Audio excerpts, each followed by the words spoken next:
హరే కృష్ణ. శ్రీ ఈశోపనిషత్తు నుంచి ఈరోజు ప్రశ్న 25దండి. శ్రీకృష్ణుడు సర్వసంపూర్ణుడు అంటే భగవంతుడు సర్వ అంటే మనకి కనిపించింది కనిపించనిది కూడా అండి. అన్ని విషయాల్లో కూడా భగవంతుడు సంపూర్ణుడు అంటే నిండు కుండ. మనం ఏదైనా కుండలో నీళ్ళు పోసామని అనుకోండి, వెలితి అనేది లేకుండా ఇంకా ఏమి వెలితి కనిపించదు అనమాట. అలాగే భగవంతుల్లో మనకి వెలితి ఏమీ కనిపించదు. దీని ఒక సమాధానం, దేవాది దేవుడు సమగ్రుడు అంటే ఆయన ఏదైనా చేయగలడు, అంత కెపాసిటీ ఉన్నవాడు అనమాట స్వామి. సంపూర్ణుడు అయి ఉన్నాడు అంటే సంపూర్ణత్వం అన్నమాట, వెలితి అనేది ఉండదు. అతడు సర్వ సంపూర్ణుడు అవటం చేత అతని నుండి ఉద్భవించిన ఈ దృశ్యమాన అంటే మనకు కనిపించే ప్రపంచం, దృశ్యమాన ప్రపంచం మొదలైనవన్నీ సర్వ సంపూర్ణాలై ఉన్నాయి. అంటే ఆధ్యాత్మిక జగత్తు నుంచి ఈ భౌతిక జగత్తు వరకు ఎన్ని లోకాలు ఉన్నాయో, ఎన్ని విశ్వాలు ఉన్నాయో అన్నిటిలో కూడా మనకు కనిపించనివి అన్నిటిలో కూడా అండి భగవంతుని యొక్క ఉనికి ఉంది. అవన్నీ కూడా భగవంతుని చేత ఉద్భవించబడినవి అంటే ఆయన చేత సృష్టించబడినవి అన్నమాట. కాబట్టి అవన్నీ కూడా సర్వసంపూర్ణాలై ఉన్నాయి. కానీ మన దృష్టికి మనలో ఉన్న కల్మషాల వల్ల, ఈ ప్రకృతి త్రిగుణాల వల్ల మన మనసుకు అలా అనిపిస్తుంది అంతే. కానీ అన్నిట్లో పరమాత్మ ఉన్నారు, ఆయన ఉనికి ఉందన్నమాట. నెక్స్ట్ వచ్చేసి సంపూర్ణం నుండి కలిగించబడింది కాబట్టి అంటే కలిగించబడింది ఏదైనా సరే తనంత తాను సమగ్రమై ఉంటుంది. ఎక్కడి నుంచి తెచ్చుకోవాల్సిన అవసరం లేదు స్వామి, ఎందుకంటే సంపూర్ణం నుంచి అన్నీ వచ్చినాయి కాబట్టి అన్నీ కూడా సమగ్రమై స్టాండర్డ్గా అన్నీ కూడా సమగ్రమై ఉంటాయి అన్నమాట. అతడు సంపూర్ణుడు, సర్వసంపూర్ణుడు అవడం చేత, సర్వ అంటే మొత్తం అండి, సర్వసంపూర్ణుడు అవడం చేత అతని నుండి అనేక సంపూర్ణ అంశములు ఉద్భవించిన అతడు సర్వసంపూర్ణుడుగానే ఉంటాడు. అంటే ఉదాహరణకి సముద్రంలో ఒక బకెట్ నీళ్ళు తీయండి, సముద్రంలో వెళితే ఏమైనా ఏర్పడుతుందా? పోనీ ఒక చెరువు అంత నీరు తీయండి, వెళితే ఏమైనా ఏర్పడుతుందా? ఆహా. అదేవిధంగా ఒక సముద్రంలోనే వెళితే ఏర్పడదు అంటే భగవంతుడు సముద్రం కంటే గొప్పవాడు కాబట్టి ఆయనలో వెలితి అనేది ఉండదు. కాబట్టి సర్వం సంపూర్ణాలే. కానీ మనలో ఉన్న కల్మషాల వల్ల, ఈ భౌతిక ప్రకృతి ప్రభావం వల్ల, ఈ ప్రకృతిలో ఉండే గుణాల ప్రభావం వల్ల, మన సాంగత్యం వల్ల మనకి మన దృష్టి లోపం అంటే మన దృష్టి లోపం కరెక్ట్గా లేకపోవడం వల్ల మనకి భగవంతుడు ఉనికి మనం చూడలేకపోతున్నాం. కానీ భగవంతుడు సర్వ సంపూర్ణుడు. 26దండి. సర్వసంపూర్ణుడు లేక పరమసత్యం దేవాది దేవుడే, కానీ అందులో సంపూర్ణ అనుభూతిని ఏ విధంగా పొందగలము అంటే మనము 25వ ప్రశ్న 25 వరకు కూడా ఈరోజు 26వ ప్రశ్న, కానీ 25వ ప్రశ్న వరకు కూడా భగవంతుడు సర్వసంపూర్ణుడు ఏ విధంగా అని మనం ఇన్ఫర్మేషన్ అంతా కూడా చదువుకుంటూ వచ్చామండి. సో ఇక్కడికి వచ్చేటప్పటికి భగవంతుడు ఓకే సర్వసంపూర్ణుడే లేదా పరమసత్యం దేవాది దేవుడే, కానీ ఆయన సంపూర్ణుడు అనే సంపూర్ణమైన అనుభూతి మనం ఏ విధంగా పొందగలము అనేది ఇక్కడ ప్రశ్న అన్నమాట. సో దీని యొక్క సమాధానం వచ్చేసి సర్వసంపూర్ణుడు లేక పరమసత్యం దేవాది దేవుడే, నిరాకార బ్రహ్మం యొక్క లేక పరమాత్మ యొక్క అనుభూతి సంపూర్ణ సత్యం యొక్క అసంపూర్ణమైన అనుభూతి మాత్రమే అవుతుంది. అంటే భగవంతుడికి ఆకారం లేదు అని ఆరాధించే వాళ్ళు కూడా భక్తులేనండి. కానీ ఒకరోజు వాళ్ళు భౌతిక ప్రపంచంలోకి మళ్ళీ పతనమయ్యే అవకాశం ఉంటుంది, ఎందుకంటే సింగిల్గా అక్కడ ఉండలేరు, సాంగత్యం కోసం మళ్ళీ ఇక్కడికి రావాల్సి వస్తుంది. సో ఈ నిరాకార బ్రహ్మం అంటే భగవంతుని యొక్క శరీరం యొక్క తేజస్సు. కానీ భగవంతుడికి ఒక రూపం ఉంది, శరీరం అంటే ఆయనకు ఒక ఆధ్యాత్మిక శరీరం ఉందన్నమాట. సో ఇక్కడ ఏ విధంగా ఉదాహరణ ఏంటంటే సూర్యభగవానుడిని తీసుకోండి. భగవంతుడు సూర్యభగవానుడు ఒక వెలుగు బ్రహ్మజ్యోతి లాగా అనమాట. అలాగే ఆయనకు ఒక రూపం ఉంటుంది. సో ఈ అనుభూతి అసంపూర్ణమైన అనుభూతి మాత్రమే అవుతుంది అని చెప్తున్నారు. నెక్స్ట్ వచ్చేసి దేవాది దేవుడు సచ్చిదానంద విగ్రహుడు అంటే సత్ అంటే శాశ్వతమైన, చిత్ అంటే జ్ఞానము, ఆనందం శాశ్వతమైన జ్ఞానము, అలాగే ఆనంద విగ్రహుడు, ఈ రెండిటి కలయిక యొక్క రూపమే భగవంతుడండి. సో నిరాకార బ్రహ్మానుభూతి అతని సత్ యొక్క లేక శాశ్వతత్వం యొక్క అనుభూతి మాత్రమే అవుతుంది. పరమాత్మ అనుభూతి సో నిరాకార బ్రహ్మానుభూతి తెలుసుకున్నాం. మరి పరమాత్మ అంటే ఇప్పుడు సూర్యభగవానుడు వెలుగు రూపంలో మనకు కనిపిస్తున్నాడు. సో ఆ వెలుగు అంటే భగవంతుడు, సూర్యుడు అక్కడ ఉన్నాడు, కానీ కొద్దిసేపటికే ఆయన కనిపించడం లేదు. అలానే ఆయన లేడని అర్థమా? కాదు, ఉన్నాడు. ఏ విధంగా అంటే మనం వెలుతురుని చూస్తున్నాం కదండి, అలాగే ఇక్కడ ప్రతి ఒక్కరం కదులుతున్నాము. మనకు ప్రతి ఒక్కరికి ఒక ఉనికి అంటూ ఉంది అంటే పరమాత్మ ఉన్నారు అని మనం నమ్మాలన్నమాట. సో ఇటువంటి అనుభూతి కూడా అంటే పరమాత్మ నిరాకారం కానీ, పరమాత్మగా కానీ, లేదా భగవానుడిగా కానీ ఆయన ఎప్పుడు సచ్చిత్ ఆనంద విగ్రహుడే అనమాట. ఇక్కడ పరమాత్మ అనుభూతి అతని సచ్చిత్ అంశాల యొక్క అంటే శాశ్వతత్వం, జ్ఞానముల యొక్క అనుభూతి మాత్రమే అవుతుంది. దేవాది దేవుని యొక్క అనుభూతి సచ్చిదానందములనే దివ్య అంశాలన్నింటి యొక్క సంపూర్ణ అనుభూతి అవుతుంది. భగవంతుడికి ఒక రూపం ఉంది, సచ్చిత్ ఆనంద దివ్యాంశాలన్నింటి యొక్క సంపూర్ణ అనుభూతి అంటే భగవంతుడికి ఒక రూపం ఉందండి. పరమపురుషుని అనుభూతి పొందినవాడే అన్ని అంశాల సంపూర్ణ రూపాన్ని, విగ్రహాన్ని అనుభవిస్తాడు. సర్వ సంపూర్ణ తత్వం మన అనుభవంలో గల దానికి, అనుభవానికి అతీతమైన దానికి రెండింటిని కలిగి ఉండాలి. అలా కాకపోతే అతడు సంపూర్ణుడు కాలేడు. ఎలా అంటే ప్రతి ఒక్క అంశ కూడా భగవంతుని యొక్క అంశ అని అనుభూతి మనం పొందాలండి. అప్పుడు మాత్రమే మనం సాటిస్ఫై అవుతాం. అలా కాకుండా మనం నిరాకార రూపం ద్వారా లేదంటే పరమాత్మ ద్వారా మనం తీసుకుంటే మనం భగవంతుడిని అనుభూతి చెందలేం. ఎందుకంటే ఒక వ్యక్తి యొక్క భావాలు అవన్నీ అర్థం చేసుకున్నప్పుడే ఆ వ్యక్తిని మనం అర్థం చేసుకుంటాం. అలాగే భగవంతుడిని కూడా ప్రతి ఒక్క అంశ కూడా భగవంతుని అంశే అని మనం అర్థం చేసుకోవాలి. ఇక్కడ అదే చెప్తున్నారండి. సర్వ సంపూర్ణ తత్వం మన అనుభవంలో గల దానికి, అనుభవానికి అతీతమైన దానికి రెండింటిని కలిగి ఉండాలి. ఇక్కడ సర్వ సంపూర్ణ తత్వం అంటే భగవంతుడు అండి. భగవంతుడు మన అనుభవంలో గల దానికి అంటే మనం ఏదైతే చూస్తున్నామో దానికి, అలాగే మనం చూడంది కూడా ఉంటుంది ఆధ్యాత్మిక జగత్తుకి, దానికి కూడా ఈ రెండిటికి సంబంధం కలిగి ఉండాలన్నమాట. రెండిటికి మ్యాచ్ అవ్వాలి. అప్పుడే భగవంతుడు సర్వసంపూర్ణుడు అని అర్థం అన్నమాట. నెక్స్ట్ వచ్చేసి సంపూర్ణుడైన దేవాది దేవునికి అనేక శక్తులు ఉన్నాయి, అవన్నీ అతనిలాగే సంపూర్ణములై ఉన్నాయి. అంటే ఆయన యొక్క అంగాలన్నీ కూడా అంటే ఆయన నుంచి శక్తి వస్తుంది కాబట్టి సంపూర్ణం నుంచి శక్తి వస్తుందంటే అది కూడా సంపూర్ణ తత్వమే అవుతుంది. కాబట్టి భగవంతుడికి ఎన్ని శక్తులు ఉన్నాయి అవన్నీ కూడా సంపూర్ణాలై ఉన్నాయి అని. ఈరోజు ప్రశ్న 27దండి. భగవంతుడు సంపూర్ణుడు, మరి ఈ భౌతిక ప్రపంచం కూడా సంపూర్ణము ఏ విధంగా? అంటే భగవంతుడు సంపూర్ణుడు అనే విషయం మనం తెలుసుకున్నామండి శాస్త్రం ద్వారా. కానీ భౌతిక ప్రపంచం కూడా సంపూర్ణమట. అంటే మన మనసుకి ఏమని అనిపిస్తుంది అంటే ఈ భౌతిక ప్రపంచంలో అన్ని లోపాలు ఉన్నాయి, కానీ మనం ఇది ఏ విధంగా సంపూర్ణం అవుతుంది అని అనుకుంటాం. కానీ మనం భౌతిక ప్రకృతిలో ఉన్న త్రిగుణాల ప్రభావం వల్ల, మన ఇంద్రియాల వల్ల అంటే పరిమితమైన ఇంద్రియాల వల్ల మనకు అలా కనిపిస్తుంది. కానీ భౌతిక ప్రపంచం కూడా మొత్తం సంపూర్ణమట అండి. దీని యొక్క సమాధానం, సర్వసంపూర్ణుడైన దేవాది దేవునికి అనేక శక్తులు ఉన్నాయి. ఆ శక్తులన్నీ ఎవరో కూడా మనకు తెలుసండి. అవన్నీ అతనిలాగే సంపూర్ణములై ఉన్నాయి.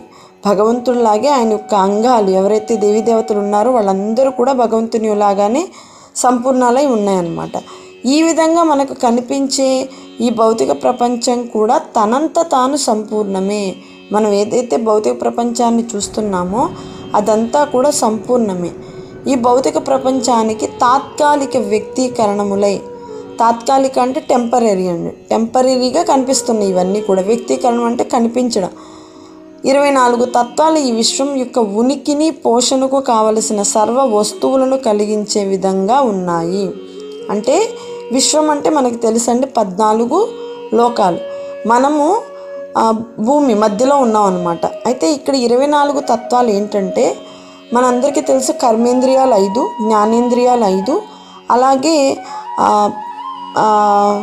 ఇంద్రియార్థాలు 5, అలాగే నెక్స్ట్ వచ్చేసి మనసు, బుద్ధి, అహంకారం, అలాగే పంచభూతాలు, చిత్తం, మొత్తం కలిపి 24 తత్వాలండి. వీటి వల్లే మనకి ఈ భౌతిక విశ్వం మొత్తం, ఈ విశ్వం మొత్తం ఉనికి అంటే చైతన్యం కలిగి ఉంది. చైతన్యం కలిగి ఉండడం వల్ల ఆటోమేటిక్గా పోషణ కూడా జరుగుతుందన్నమాట. వాటి వల్లే మనకి సర్వ వస్తువులు కూడా వస్తున్నాయి. నెక్స్ట్ వచ్చేసి ఈ విశ్వాన్ని పోషించడానికి అందులోని ఏ ఇతరాంశాలు మరి ఏ బాహ్యమైన ప్రయత్నాలు అవసరం లేదు. మనం ఏమీ చేయడానికి లేదండి. ఇతరాంశాలు అంటే భగవంతుని యొక్క శక్తులే చేసేస్తాయి అన్నమాట. మనం అందరం కూడా భగవంతుని యొక్క తటస్థ శక్తి, మనందరం కూడా భగవంతుని అంశలే. మన బాహ్యంగా మనం చేయాల్సిన అవసరం ఏమీ లేదు. ఎందుకంటే మనందరం కూడా డెడ్ బాడీస్ అన్నమాట. మనం కదులుతున్నామంటే అది స్వామి యొక్క ఉనికి ద్వారానే. నెక్స్ట్ వచ్చేసి ఈ విశ్వం కూడా సంపూర్ణ తత్వం యొక్క శక్తి చేత నిర్ణీతమైన కాల పరిమితి పూర్తి అయ్యే వరకు పనిచేస్తుంది. ఏ విధంగా అయితే ఈ విశ్వానికి ఎంత టైం, నిర్ణీతమైన కాలం, ఒక పర్టికులర్ టైం ఉంటుందండి. ఆ పర్టికులర్ టైం పూర్తయిన తరువాత అప్పటి వరకు పనిచేస్తుంది అన్నమాట. ఎప్పుడైతే ఆ కాల పరిమితి పూర్తయినప్పుడు, ఎప్పుడైతే ఆ టైం అయిపోతుందో సంపూర్ణ తత్వం అంటే భగవంతుడి యొక్క సంపూర్ణమైన ఏర్పాటు చేత, భగవంతుడు సంపూర్ణమైన ఏర్పాటే చేశారు. తాత్కాలిక ఆవిర్భావం అంటే ఉనికి కలిగి, ఆవిర్భావం అంటే పుట్టడం అండి, ఆవిర్భావం అంటే. అలాగే తిరోభావం అంటే లయం చెందడం అన్నమాట. సో ఆవిర్భావం అంటే ఉనికి అంటారు, పుట్టడం గల ఈ విశ్వం లయం చెందుతుంది అంటే పుడుతుంది, అలాగే మళ్ళీ లయం అంటే కంప్లీట్గా నాశనం అయిపోతుంది. నెక్స్ట్ వచ్చేసి సంపూర్ణ అంశములైన జీవులకు సర్వ సంపూర్ణ తత్వాన్ని సాక్షాత్కరింప చేసుకోవడానికి కావలసిన సౌకర్యాలన్నీ కల్పించబడ్డాయి. మనందరం కూడా భగవంతుడి యొక్క సంపూర్ణ అంశం అండి. మనం భగవంతుడిలో ఐక్యం అవ్వడం కాదండి, మనకంటూ ఒక ఉనికి ఉంటుంది భగవంతుడి సేవ చేయడానికి. కానీ భౌతిక జగత్తుకు వచ్చినప్పుడు మనకి స్వల్ప స్వతంత్రం ఇస్తారు స్వామి. అంటే ఆ స్వల్ప స్వతంత్రాన్ని మనం భగవంతుడి యొక్క సేవలో వినియోగించవచ్చు, అలాగే మన ఇంద్రియ తృప్తి కోసం కూడా వినియోగించవచ్చు. ఇక్కడ మనకి టెస్ట్ లాంటిది అనమాట. ఈ టెస్ట్ పాస్ అవ్వాలంటే భగవంతుడి యొక్క తత్వాన్ని, ఆయన యొక్క స్వభావాన్ని శాస్త్రం ద్వారా మనం అర్థం చేసుకోవాలి. అయితే ఇక్కడ మనందరం ఎందుకు వచ్చాము అంటే ఇది అంతా తాత్కాలికమైన ఏర్పాటు అనమాట, టెంపరీ. ఎందుకు అంటే సంపూర్ణ తత్వాన్ని అర్థం చేసుకోవడానికి. ఇక్కడ చూడండి, రియలైజేషన్ కోసం, సాక్షాత్కరింప చేసుకోవడానికి, భగవంతుడిని అర్థం చేసుకోవడం కోసమే భగవంతుడి సౌకర్యాలన్నీ ఇచ్చి మనల్ని ఇక్కడ, అంటే స్వామి నుంచి మనం వద్దు అనుకున్నాం, మనకి అహంకారం వల్ల, మనం గుణాల ప్రభావం వల్ల మనకి వద్దు, నేను కూడా హీరో అవుతావు అనుకున్నా. ఓకే, నువ్వు హీరో అవ్వాలంటే వైకుంఠంలో పనికిరాదు, అలాగే గోలోకంలో పనికిరాదు. నీకోసం నేను సపరేట్ లోకాన్ని సృష్టిస్తున్నాను, అక్కడ నువ్వు హ్యాపీగా ఉండొచ్చు, అక్కడ నిన్ను నువ్వు ప్రూవ్ చేసుకోవచ్చు. అలాని ఇలా పంపించేసే, ఏ విధంగా అయితే తండ్రిని వదిలేసి కొడుకు బయటకు వచ్చేస్తాడు కదండి, అప్పుడు వచ్చేసినప్పుడు ఆ తండ్రి ఎంత హెల్ప్ చేస్తాడో మనకి తెలీదు. కానీ ఇక్కడ మన ఆత్మలకైన తండ్రి భగవంతుడు అన్ని సకలం, మనకి ఎంత డబ్బు కావాలి, ఎంతమంది బంధువులు, మనకు ఏమేమి సౌకర్యాలు కావాలి ఇక్కడ బ్రతకడానికి, మనకి ఇంద్రియాలు, మనకి చైతన్యం, అన్ని సర్వ వస్తువులు అన్నీ కూడా ఇచ్చి ఈ తాత్కాలికమైన ఏర్పాటు చేస్తారనమాట స్వామి. సో ఇక్కడ నెక్స్ట్ వచ్చేసి సర్వ సంపూర్ణ తత్వం యొక్క అసంపూర్ణమైన జ్ఞానం చేతనే, మనము సంపూర్ణమైన జ్ఞానం పొందకుండా అసంపూర్ణమైన జ్ఞానం అంటే కంప్లీట్గా భగవంతుని అర్థం చేసుకోకుండా దాని వల్లనే అసంపూర్ణ రూపాలన్నీ అనుభూతం అవుతున్నాయి, మనకి అసంపూర్ణంగా కనిపిస్తున్నాయి అన్నమాట. అలా ఫీల్ అవుతున్నాం ఎందుకంటే సర్వసంపూర్ణ తత్వాన్ని మనం అర్థం చేసుకోవడం లేదు అనేది ఇక్కడ వివరణ అండి. హరే కృష్ణ. హరే కృష్ణ. శ్రీ ఈశోపనిషత్తు నుంచి ఈరోజు ప్రశ్న అండి, 28వది. ఈ మానవ జీవితం సంపూర్ణమా అసంపూర్ణమా? దీని యొక్క సమాధానం, మానవ రూపం జీవుని యొక్క చైతన్యానికి సంపూర్ణ వ్యక్తీకరణం. అంటే మానవుని రూపం కంప్లీట్ చైతన్యం అంటే ఆటోమేటిక్గా భగవంతుని యొక్క సంపూర్ణ వ్యక్తీకరణం అండి. ఎందుకంటే ముందు మనం ప్రశ్నలో తెలుసుకున్నాము సమాధానాల్లో, ఏదైనా భగవంతుని చేత సర్వసంపూర్ణ తత్వం నుంచి ఏదైనా వచ్చింది అంటే సర్వసంపూర్ణ తత్వం అంటే భగవంతుడు. ఆయన నుంచి ఏదైనా వచ్చిందంటే ఆయన చేత సృష్టించబడింది ప్రకృతి అవని, జీవుడు అవని, ఏదైనా సరే తనంత తానుగా సంపూర్ణం కాగలుగుతుంది అనే విషయాన్ని మనం తెలుసుకున్నాం. అలాగే ఇక్కడ చైతన్యం వల్ల మనం సంపూర్ణ వ్యక్తీకరణాలు. అది నెక్స్ట్ వచ్చేసి అది జనన మరణ రూప చక్రంలో 84 లక్షల జీవ జాతుల రూపాల ద్వారా పరిణామం చెంది చివరికి సిద్ధిస్తుంది. అసలు ఈ మానవ రూపం ఏ విధంగా వస్తుంది అంటే, చాలామంది చెప్తారు మానవ శరీరం అంటే మానవ జన్మ 7 సార్లు మానవ జన్మ ఉంటుంది అనేసి నేను చాలాసార్లు విన్నానండి. కానీ అదంతా తప్పు. చాలామంది వినే ఉంటారు మానవుడిగా 7 సార్లు పుడతాము, తర్వాత వెళ్ళిపోతాము భగవంతుడి దగ్గరికి అని. కాదండి, ఇక్కడ మానవ రూపం అసలు ఎందుకు ఎలా వచ్చిందో ఇక్కడ క్లియర్గా ఉంది. 84 లక్షల జీవరాశులు అంటే ఇక్కడ మనము 84 లక్షల టైప్స్ కాదండి, మనస్తత్వాలు. అంటే మానవులు 4 లక్షలు, పక్షులు 9 లక్షలు, ఇలా 84 లక్షల జీవరాశులు లిస్ట్ ఉంటుంది. పక్షుల్లో 9 లక్షలు ఏ విధంగా అంటే 9 లక్షల పక్షులు మనం ఎక్కడ చూడలేము. కానీ ఇక్కడ వచ్చేసి ఇప్పుడు నేను ఒక పరిస్థితిని నేను ఒకలాగా ఆలోచిస్తాను, మీరు ఒకలా ఆలోచిస్తారు, మన పక్కింటి వాళ్ళు ఒకలా ఆలోచిస్తారు, మన ఫ్రెండ్స్ ఒకలా ఆలోచిస్తారు. అలా 4 లక్షల టైప్స్ మానవులు ఉన్నారంటండి. అంటే 4 లక్షల రకాల మనస్తత్వాలు గల వాళ్ళు ఉన్నారనమాట మానవుల్లోనే. అలా పక్షుల్లో కూడా అనమాట. అలా పరిణామం చెంది అంటే ఇప్పుడు ఈరోజు నేను ఈ మనస్తత్వం కలిగి ఉన్నాను, నేను చేసుకున్న ఫలం బట్టి ఇంకొక డిఫరెంట్ మనస్తత్వం అంటే ఇంకా డెవలప్మెంట్, నేను ఇంకా ముందుకు వెళ్ళడానికి ఆధ్యాత్మికంగా నాకు ఆ మనసు ఇవ్వడం జరుగుతుంది. లేదంటే నేను పాపం చేశానంటే నాకు రుణభారం ఎక్కువగా ఉందంటే దాన్ని తగ్గించడానికి తగ్గట్టు ఆ మనస్తత్వం నాకు ఇవ్వబడుతుంది. ఆ విధంగా పరిణామం చెంది చివరికి సిద్ధిస్తుందంటండి. అంటే ఇప్పుడు 84 లక్షల జీవరాశుల్లో 4 లక్షల్లో మన ఏ టైపో తెలియదు. ఇవన్నీ జీవజాతుల్లో మనం తీసుకుంటూ చివరికి మానవ జన్మ సిద్ధిస్తుంది. ఇప్పుడే ఆ 4 లక్షల్లో మానవ జన్మ వచ్చినా ఆ 4 లక్షల్లో ఎందులో ఉన్నామో కూడా మనకు తెలియదు అనమాట.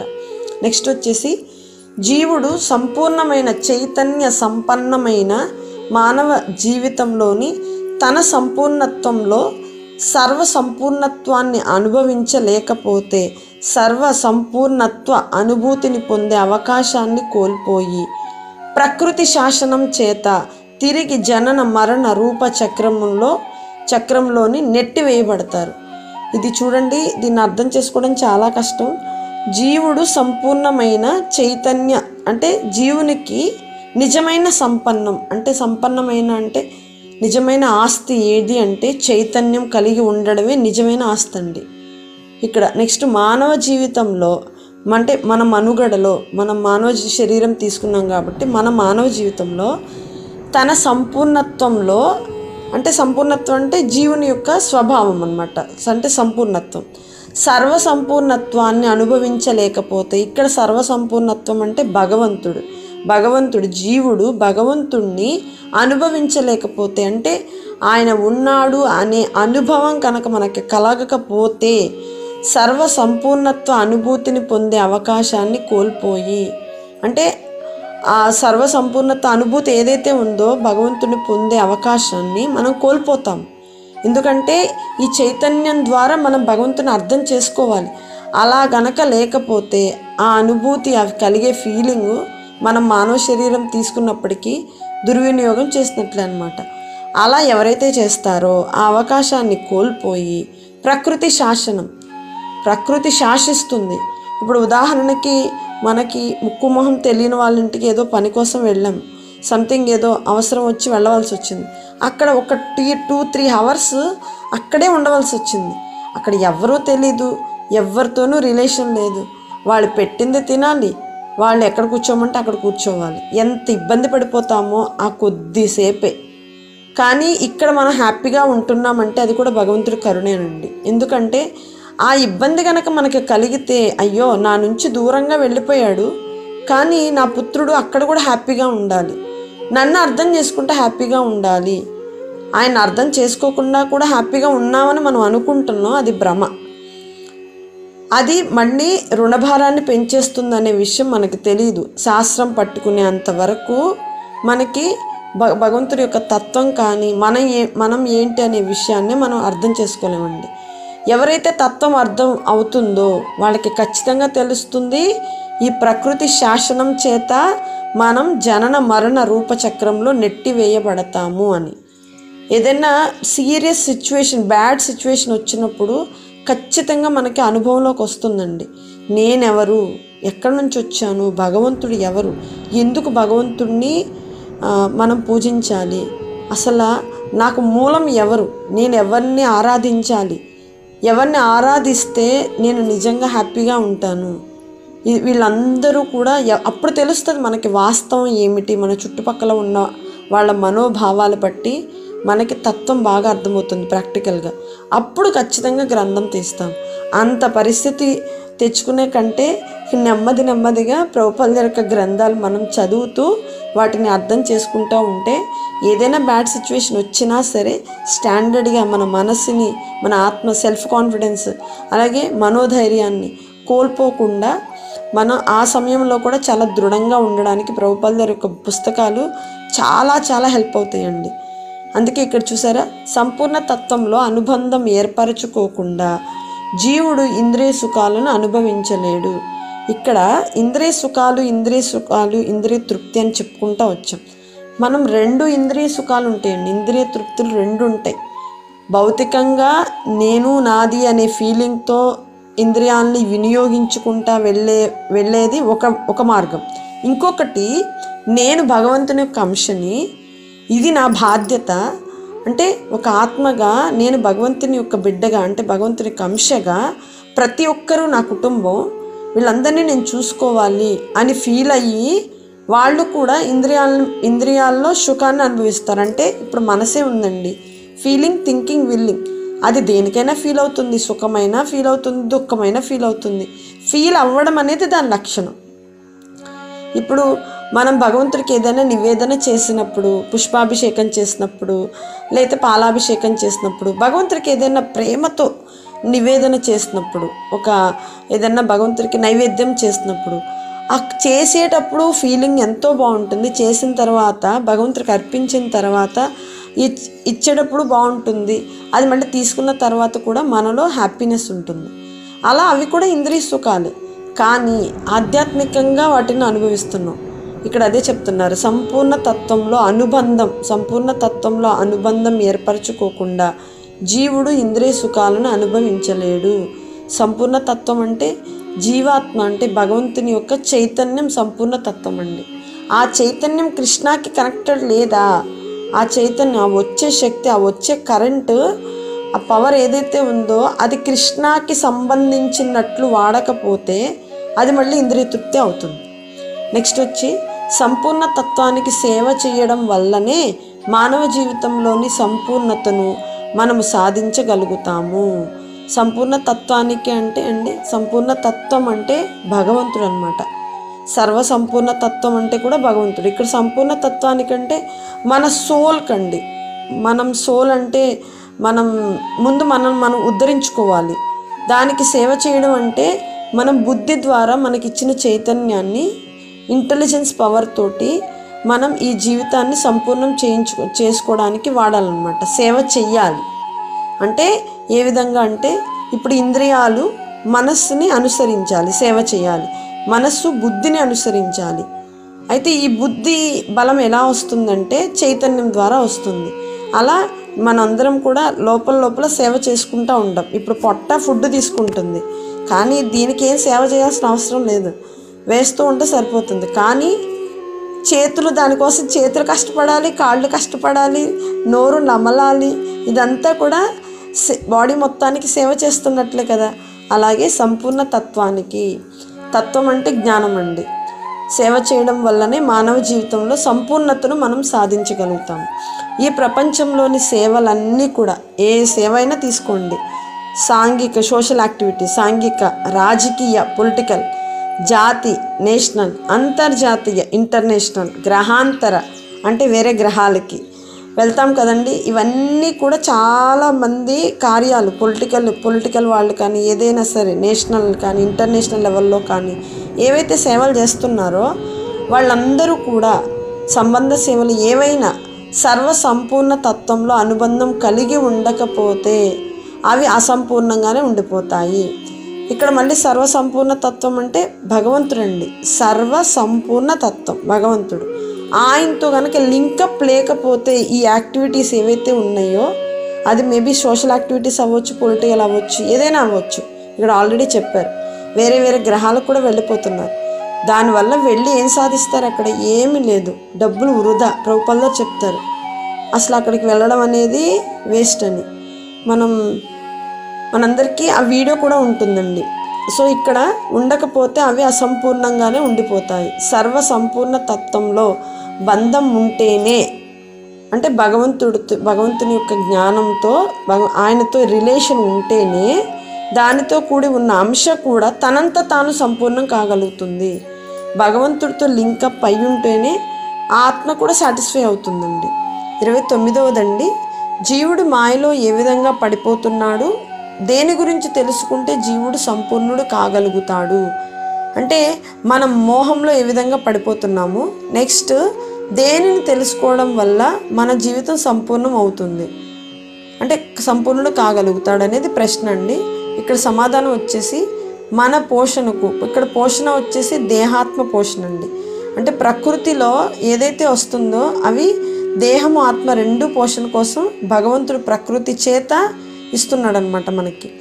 మన పోషణకు ప్రకృతిలో సంపూర్ణమైన ఏర్పాటు ఉందని మనం తెలుసుకోకపోవడం వల్ల ఇంద్రియ తృప్తిలో కూడిన అంటే మనం భగవంతుడు ఇచ్చిన సంపూర్ణమైన ఏర్పాటు ప్రకృతిలో చేశారు.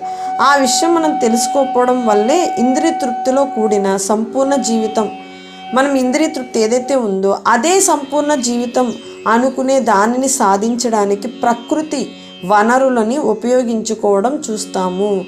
అంటే సంపూర్ణమైన జీవితం ప్రకృతిలో ఉందనే విషయం తెలుసుకోకుండా ఇంద్రియ తృప్తితో ఇదే సంపూర్ణ జీవితం అని అనుకుని ఎక్కడైతే మనకి స్వామి ఇచ్చిన ప్రకృతి వనరులన్నీ కూడా అలా ఉపయోగించేస్తున్నామండి.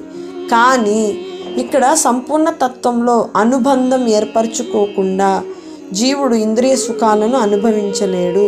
సంపూర్ణ తత్వం అంటే అండి భగవంతుని యొక్క తత్వమే.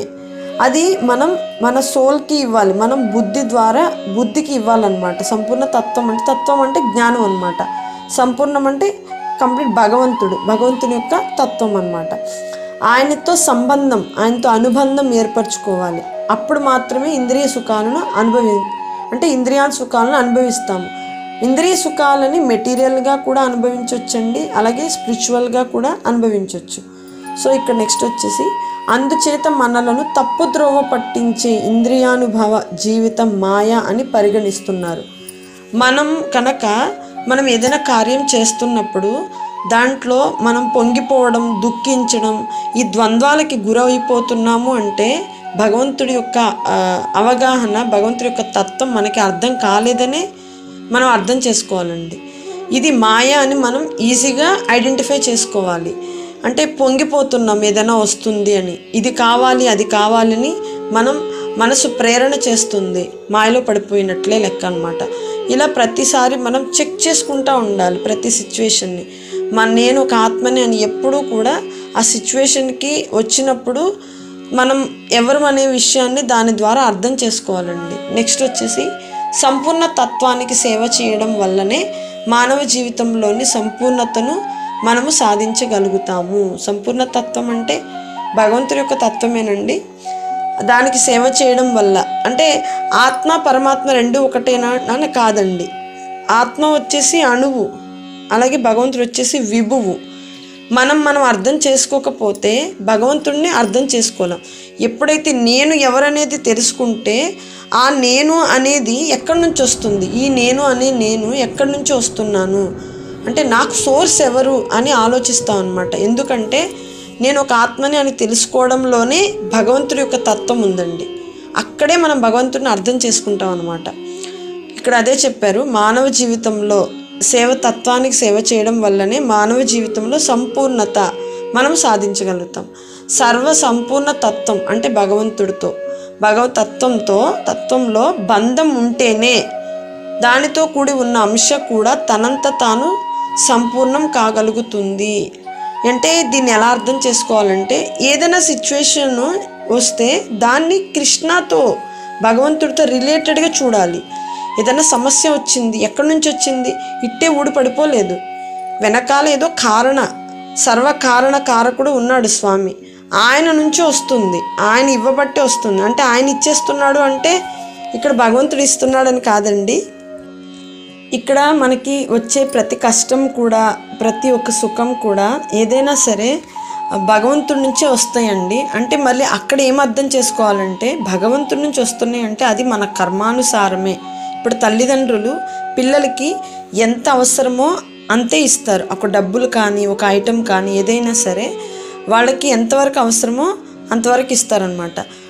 ఇంకా ఎక్కువ ఇస్తే వాడు పాడైపోతాడు. అలాగే ఇక్కడ భగవంతుడు కూడా మన కర్మానుసారం రుణభారం తొలగించడానికి భగవంతుడు ఎప్పుడెప్పుడు ఏది ఇవ్వాలా అనేది ఇస్తూ ఉంటాడు. కానీ అవన్నీ కూడా మనం పోగు చేసుకున్నవే. అది పుణ్యమైన, పాపమైన, సుకృతైన అన్నీ కూడా మన చేతుల్లోనే ఉన్నాయండి. కానీ అంటే మన చేతుల్లో ఉన్నాయి అంటే మనం మన పూర్వజన్మలో చేసుకున్న కర్మ ఫలాలన్నమాట. హరే కృష్ణ.